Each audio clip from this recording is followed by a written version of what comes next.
Hey Zeke. What? What kind of call does a marathon runner always make? I don't know. What kind of call does a marathon runner make? Long distance.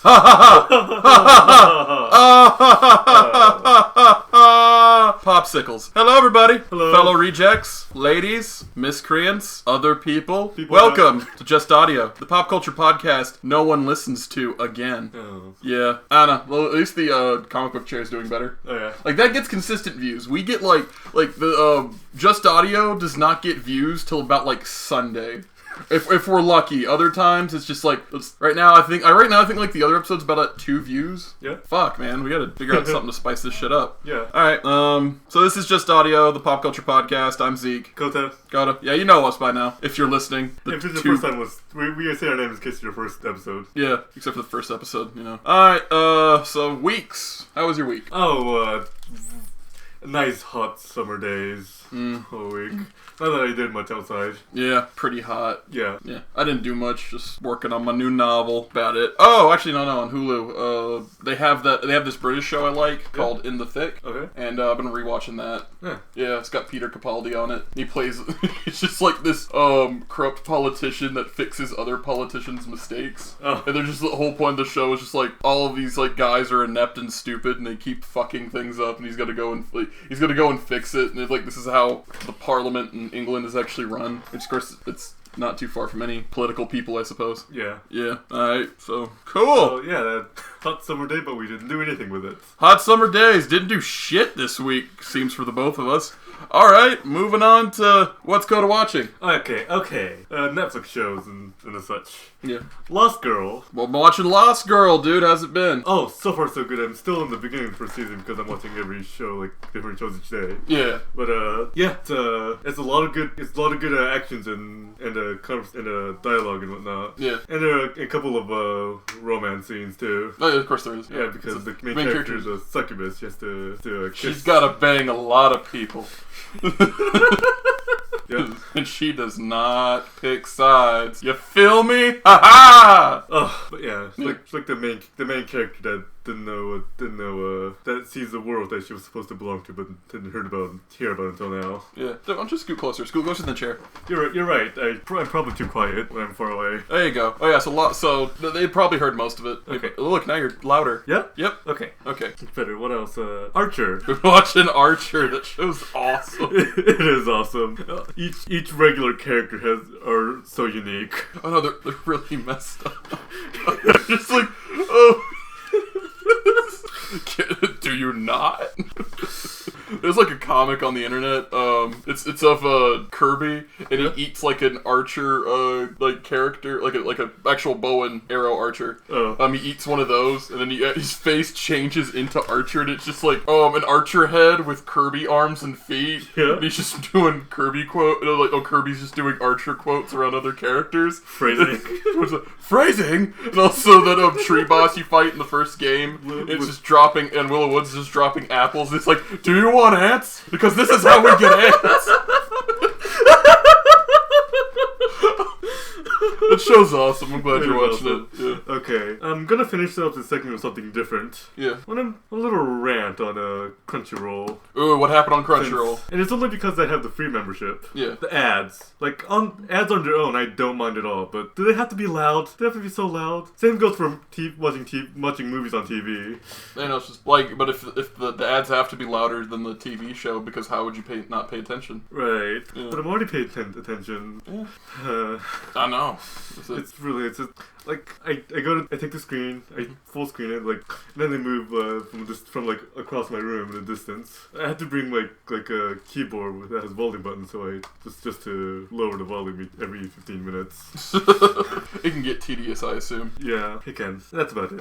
That's about it? Yeah, for now. For now. Okay. Alright, so that was Weeks. Yes. That's what Coda was watching. Let's move on to the news! Okay. Things you need to look out for. Yeah. I want to start off by giving a happy happy belated birthday to Hirohiko Araki. Ah, the creator of Bao, the Visitor. Of Bao the Visitor, JoJo's Bizarre Adventure, Busen Poker, several paintings in the Louvre, covers. He does like a whole bunch of different like book covers in Japan. Well, I know that. Yeah. That I know. He also did the poster for Taken. Huh. Yeah, like the Japanese poster for Taken is Hirohiko Araki. I gotta see that. Oh, that's awesome. I'll show you later. Okay. Yeah, one of my heroes in the realm of art and writing. He's very creative, very inventive, and he's 56 now, and he doesn't look a day over 20. I don't know how he does it. It's like he's an immortal vampire or something. It's like he took that stone mask.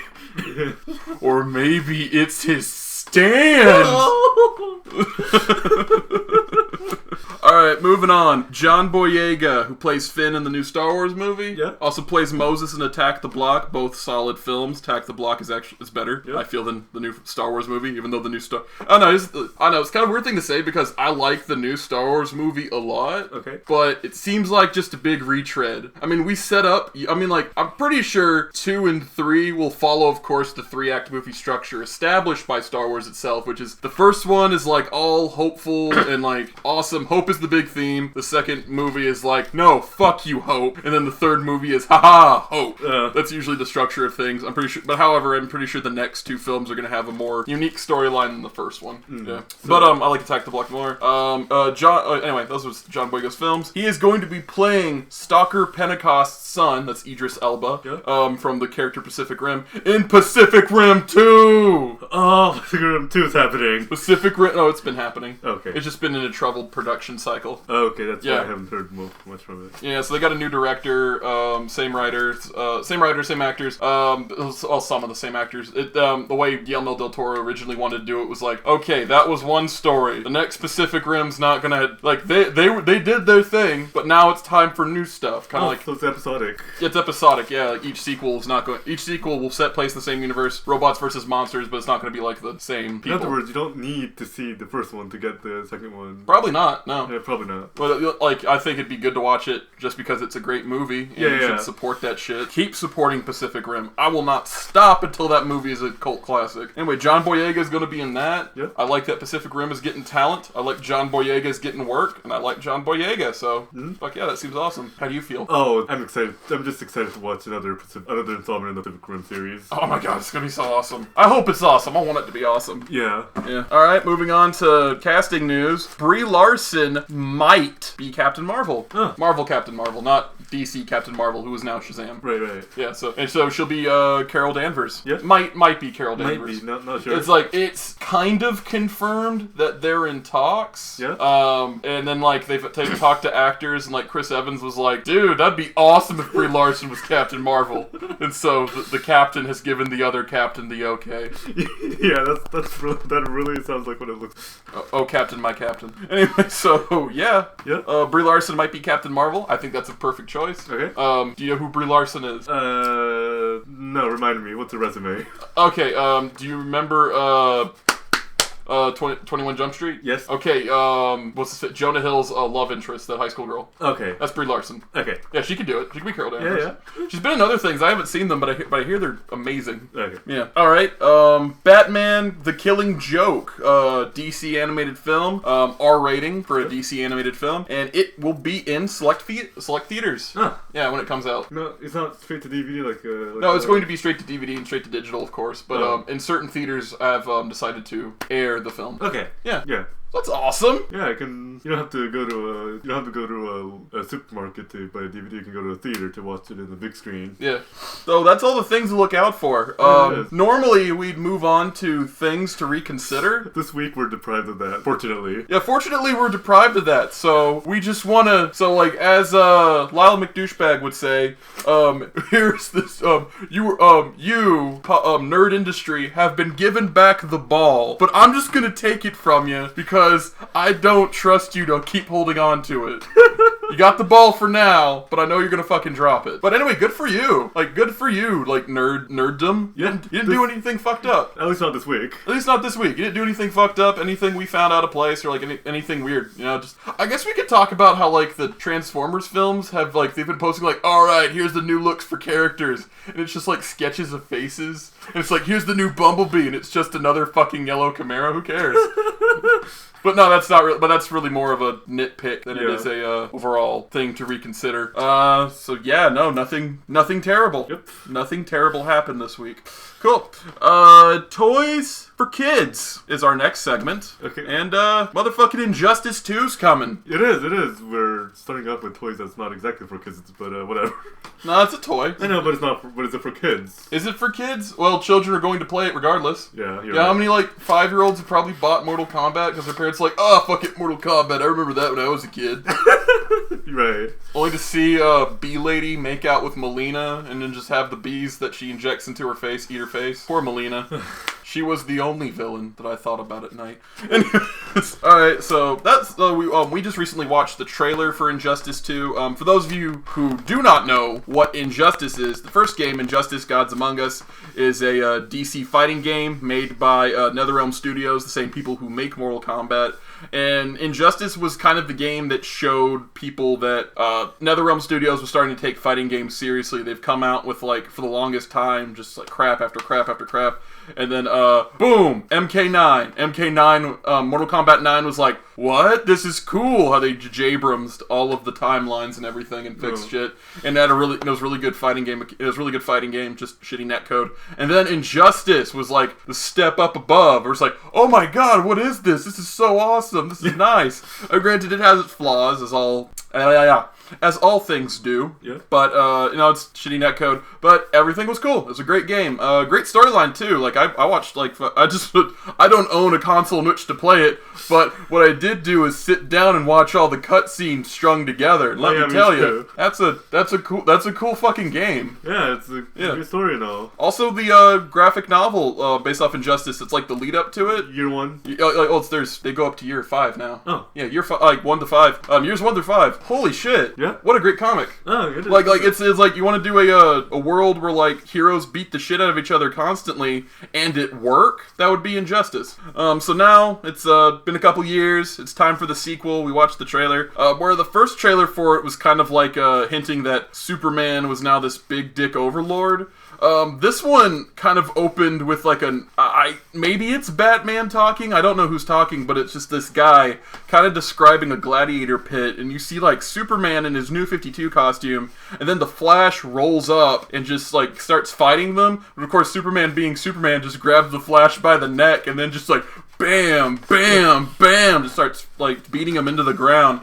And then Flash composes himself, gets back up, and then armor grows over his super suit and then just like starts beating the shit out of Superman. And then Batman shows up and Batman's the both of them.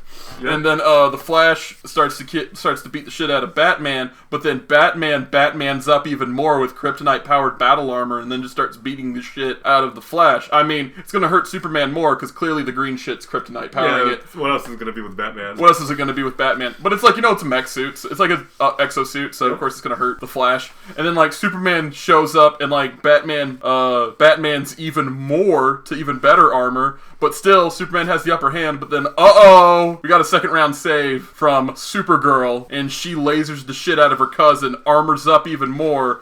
Both sides armor the fuck up to like their penultimate form, to where they stop looking like DC characters and start looking like fucking Kamen Riders. And then boom, everyone clashes. Injustice 2. Mm-hmm. So that's what we saw. I'm gonna just speculation talk. Yes. I'm pretty sure that armor is gonna be a game mechanic in the game. Ah, yes. The game mechanic in the game. In the middle of a fight, you can like activate that armor. Or round 2. It's a round 2 thing or something. Could be like a round 2 thing, or maybe like that's how you do super instead. Like instead of like, oh, let's do a pretty cool super, you can like buff your character. Right. Or maybe you can switch between variations. Maybe like the different armors are like different variants or something. Would it be like a synergy burst from Pokken Tournament? It might be like a synergy burst from Pokken Tournament. Oh my god, is Ed Boon taking cues from Pokken? Keep in mind, Pokken, the Pokemon fighting game, which outsold Street Fighter V. speaking of, I didn't actually watch the video of it, but there was something I said about Capcom's apology, and the thumbnail had Pikachu on it. Like, that's hilarious. Are you saying that Capcom is sorry for being outsold? Because that's nothing to apologize about. That's something to be apologized for, man. It happens. I'm sorry. I'm sorry. Pokemon turns out to be better than Street Fighter. I jest mostly, but holy shit, is Street Fighter V just taking a beating? Yeah. Like it's kind of like the new kid comes up, and then like Mortal Kombat's been there for a second, but then Street Fighter V rolls into the bar, and like fucking and then MKX looks at Street Fighter V, and it's like, oh. So you're back in town. Yeah, and I'm ready for a rematch. Cut to outside, and like MKX just punching Street Fighter V in the face, and Street Fighter V is trying to defend itself, and then Pokken comes over and he's like, whoa, whoa, whoa, whoa, whoa! Yo man, let me join in. And then MKX and Pokken high five and continue beating the shit out of Street Fighter V in the alleyway. Oh my gosh! Wait till King of Fighters 14 comes.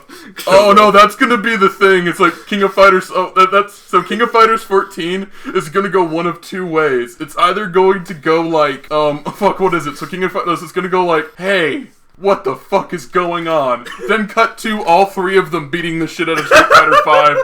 Or KOF 14 shows up, and it's like, hey, Street Fighter V, I got your back. Cue to Pokken and MKX beating the shit out of them while the Injustice 2 trailer watches.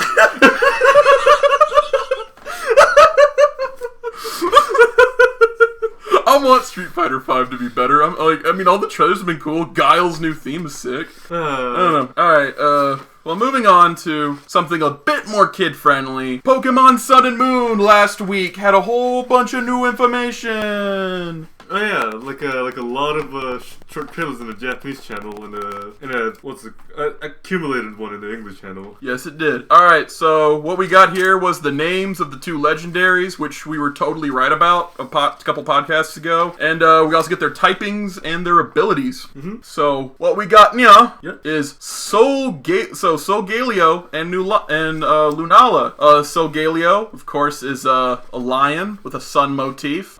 Typing Psychic Steel, and its ability is Full Metal Body. It is called the Emissary of the Sun and the Beast Who Eats the Sun. Its ability, Full Metal Body, is basically Clear Body 2.0. Or like you see, like if a Pokemon has Clear Body, if an ability or a status affecting move hits it, it just doesn't do anything. Right. What Full Metal Body looks to be is a combination of Magic Coat and Clear Body. Where like Clear Body can't be hurt by like Clear Body cannot be hurt by like status affecting moves. Right. Like as I explained before, but Magic Coat completely ignores Magic Coat completely ignores that effect when it comes from attacks as well. So it's kind of like both of those abilities combined, meaning Solgaleo cannot be status affected in any way. Those stats are never going down. Even if it's going up, it's not going. If it's going up, it ain't going down. I hope he doesn't get Dragon Dance. That would just like, what? No! You can't stop that! But anyway, his signature move is Sunsteel Strike. It's a physical move. I'm going to assume, because in the trailer, he jumps up in the air and then meteors himself into a Pokemon. So I'm going to assume that that's a physical move. And what the move's the move's ability is, it's once again immune to like abilities. So it's like if your ability is Wonder Guard or Sturdy, fuck you. No, you take the full hit. You take that full hit. Sunlight Yellow Overdrive. It's Sunlight Yellow Overdrive. Solgaleo. Oh man, I'm naming him Jonathan. My Solgaleo is Jonathan. And my Lunala I can't do Dio. I have like 5 Shedinjas named Dio. All of my Shedinja are named Dio. Anyway, so Lunala, the moon Pokemon. Oh, by the way, Solgaleo's the sun Pokemon, spelled S-U-N-N-E, and Lunala is the moon Pokemon, spelled moon with an E at the end. Both of those are like old-timey, old-worldy names for sun and moon. Respect the old Sun and Moon. Respect the old, the Sun and Moon Pokemon do. I fucking called it with Lunala's typing being Psychic Ghost. Yeah. Fucking called that shit. Everyone else was like, what's it gonna be? I'm like, dude, it's...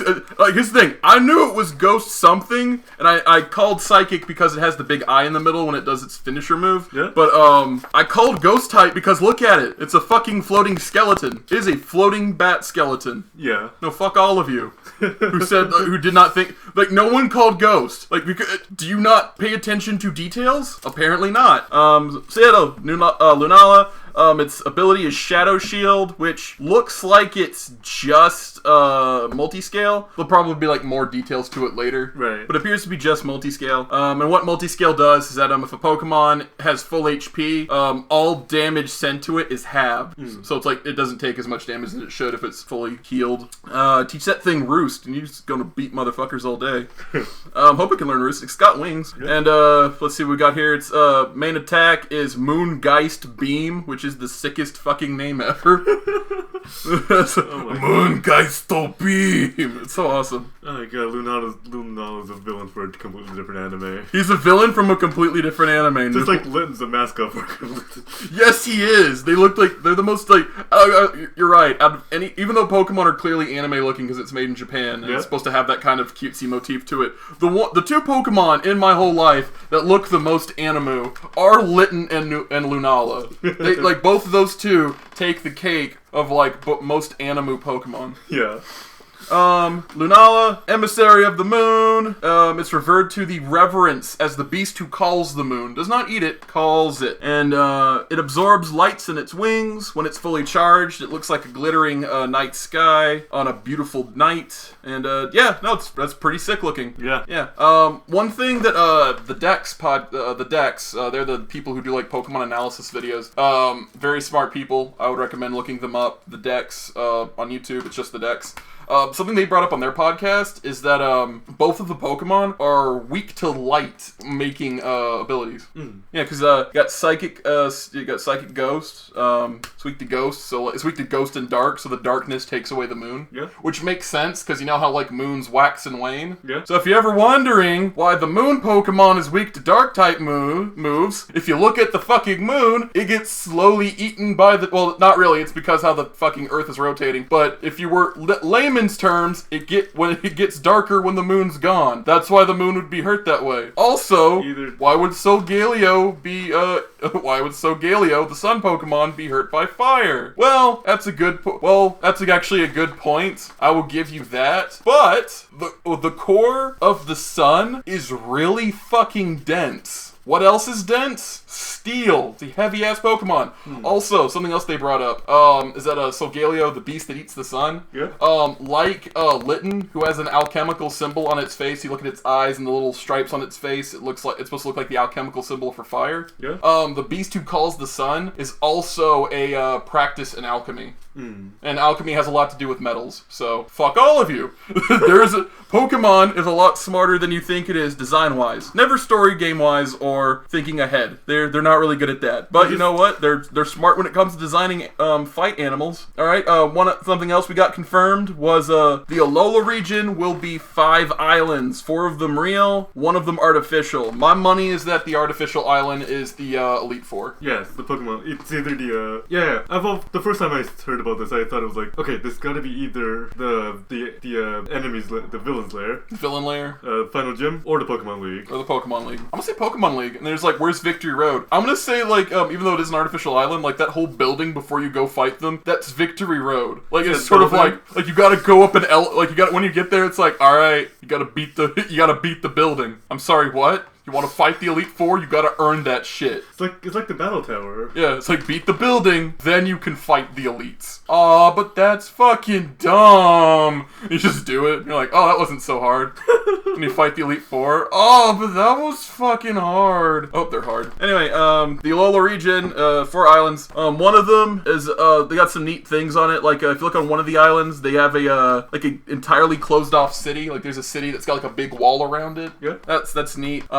ice-capped mountains, based off Hawaii. Everyone has go on YouTube if you want to know about the islands. People have analyzed them to death, so I'm not going to do that here. But it's really cool. We're gonna be island hopping this game, and I really like that. Yeah. So that's fun. Hey, buddy. Hey. I got Cheech with me if you're wondering what those little tiny old man noises are. See, Cheech is an old chihuahua, so when he moves, he makes effort noises. Listen, I don't think you can hear it. Anyway, he's making effort noises, I assure you. So that's neat. And then, so we learned that there will be...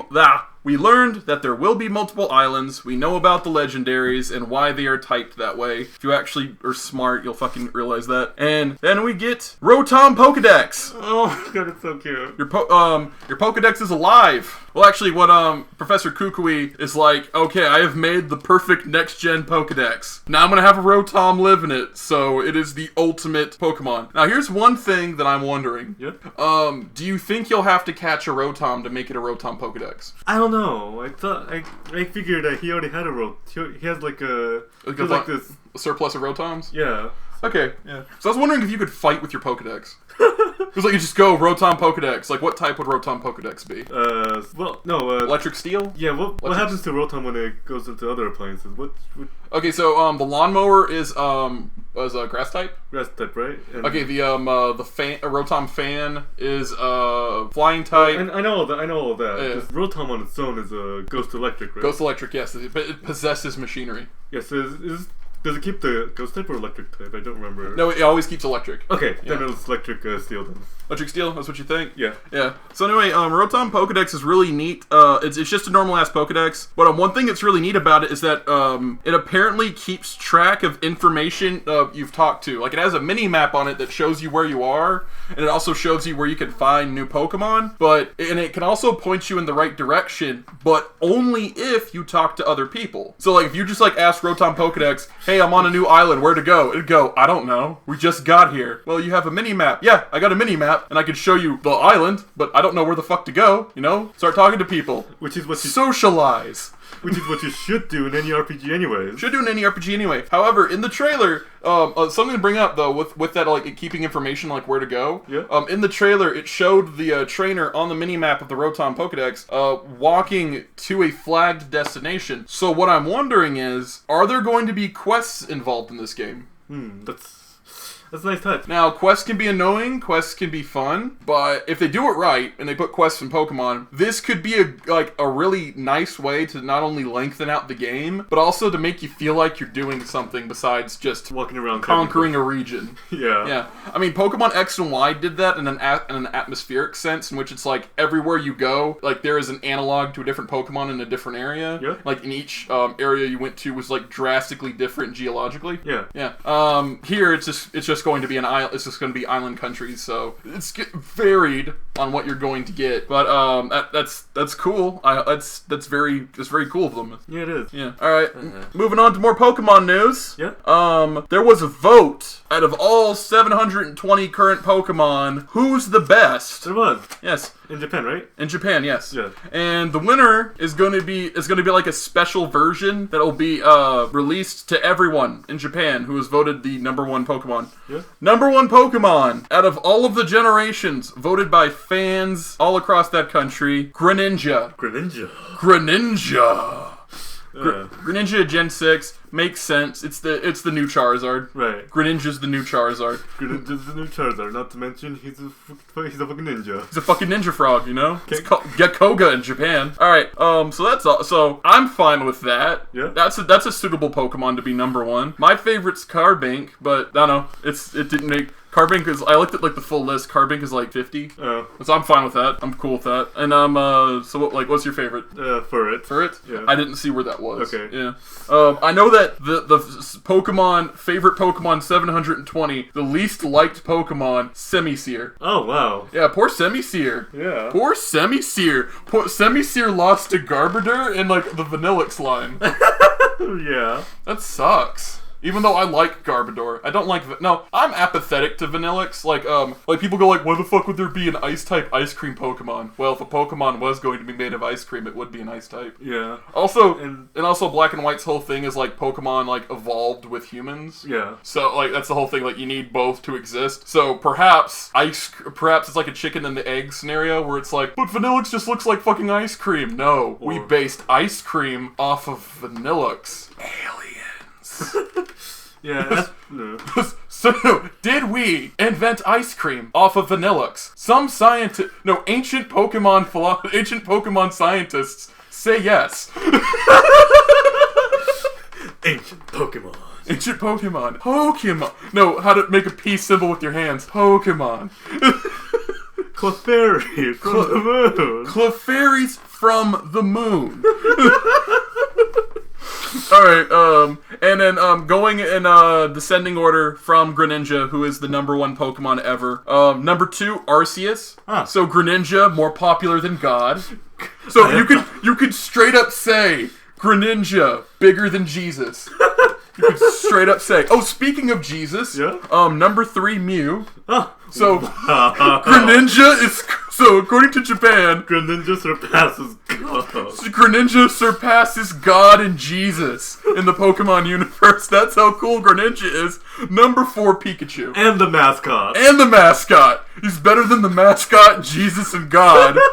Number 5, Sylveon. Yeah. Okay. So, new evolution. Right. Sylveon's pretty cool. Yeah. I like Sylveon. Sylveon. I'm happy that a fairy type made it to type 5. Yeah. So, because I like fairy types. For the longest time, when I played every fucking Pokemon game, but for the longest time, I did not have a favorite type until fairy. And yes, at first I liked it purely because fuck dragons. And if you ever played competitive Pokemon in Gen 5, every motherfucker's gotta have their dragons on the internet, just kicking your ass. You cannot beat them. And then finally the Great Equalizer showed itself, and I ended up liking them because all of them have a toy and candy motif, and they're so cute. I'm no competitive fighter, but I am guilty of that dragon thing too. I took good care of my Altaria. Yeah, fuck your Altaria. Altaria's Dragon Fairy, so it's Mega Evolution, so the branch is there. I can't be mad at Altaria. Anyway, so yeah, that's everything. That is everything on the list. That's a short actually no, not short. It's about what are we up to? We about